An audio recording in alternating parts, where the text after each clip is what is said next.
ஓம் சாந்தி. 30/6/2023. இன்றைய முரளியின் கேள்வி பதில்கள். முதல் கேள்வி: யார் நன்றாக இருக்கிறேன் என்று கூற முடியும்?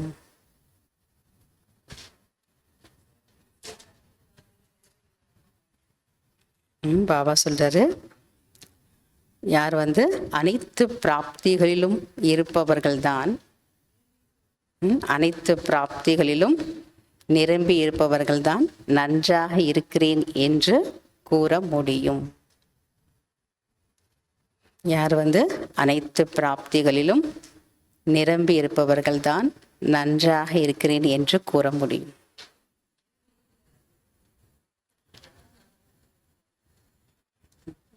யார் அனைத்து பிராப்திகளிலும் நிரம்பி இருக்கிறார்களோ அவர்கள்தான் நன்றாக இருக்கிறேன் என்று கூற முடியும். இரண்டாவது கேள்வி: சம்ஸ்காரங்களை எந்த அளவிற்கு குளிர்ச்சியாக ஆக்கிக் கொள்ள வேண்டும்?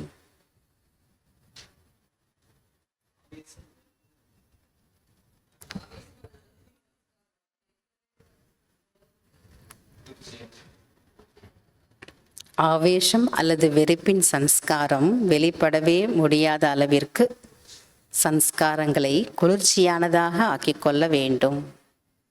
ஆவேசம் அல்லது வெறுப்பின் சம்ஸ்காரம் வெளிப்படவே முடியாத அளவிற்கு சம்ஸ்காரங்களை குளிர்ச்சியானதாக ஆக்கிக்கொள்ள வேண்டும். மூன்றாவது கேள்வி: யாருக்கு அம்பு பாயும்?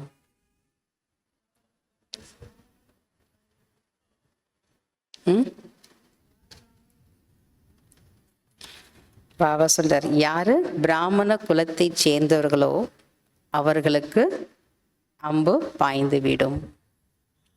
நாலாவது கேள்வி: எதை பாபாவை தவிர வேறு யாரும் சொல்ல முடியாது?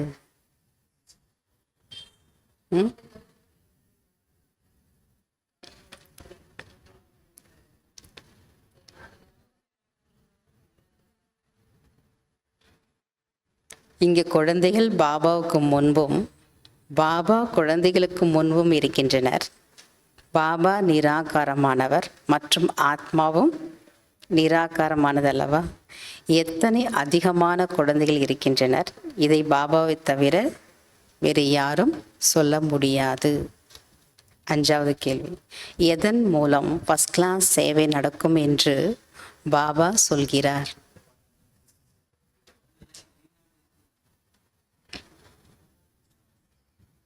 பாபா சொல்றாரு, எழுத படிக்க தெரிந்தவர்களுக்கு இந்த மரம் மற்றும் திருமூர்த்தியின் சித்திரத்தை அனுப்புங்கள், வெளிநாட்டுக்கும் அனுப்புங்கள்.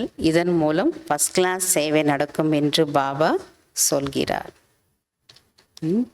எழுத படிக்க தெரிந்தவர்களுக்கு இந்த கல்பவிருஷ மரம் மற்றும் திருமூர்த்தி சித்திரத்தை அனுப்புங்கள், அதுவும் வெளிநாட்டுக்கும் அனுப்புங்கள். இதன் மூலம் ஃபர்ஸ்ட் கிளாஸ் சேவை நடக்கும் என்று பாபா சொல்கிறார். ஆறாவது கேள்வி: எதன் மீது மனதை செலுத்தக்கூடாது? பாபா சொல்ற, இந்த பழைய உலகத்தின் மீது மனதை செலுத்தக்கூடாது. ஏன்? ஏன்னா இது அழிய போகிறது. ஏழாவது கேள்வி: எப்பொழுது வரமளிக்க கூடியவர் ஆக முடியும்?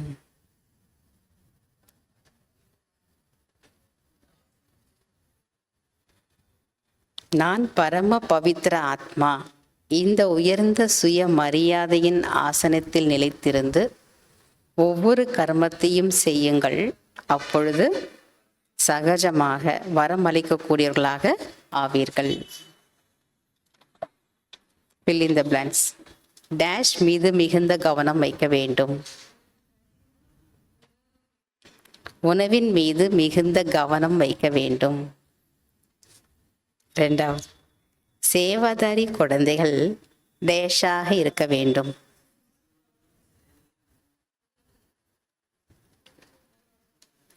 சேவாதாரி குழந்தைகள் மிக சுறுசுறுப்பாக இருக்க வேண்டும். மூன்றாவது, நாம் பாகத்தை முடித்துவிட்டு டேஷ் விட வேண்டும். இதில் டேஷ் வைக்கக்கூடாது. நாம் பாகத்தை அல்லது பாற்றை முடித்துவிட்டு ஷரீரத்தை விட வேண்டும். இதில் பற்று வைக்கக்கூடாது. 4வது, தாய்மார்கள் கூட இந்த டேஷ் பற்றி நன்றாக புரிய வைக்க முடியும். தாய்மார்கள் சொல்லுங்க. மாதா சொல்லுங்க. தாய்மார்கள் கூட இந்த டேஷ் பற்றி நன்றாக புரிய வைக்க முடியும். தாய்மார்கள் கூட இந்த சக்கரத்தை பற்றி, சிருஷ்டி சக்கரத்தை பற்றி நன்றாக புரிய வைக்க முடியும். 5வது, எவ்வளவு டேஷ் செய்வீர்களோ அவ்வளவு டேஷ் ஆவீர்கள்.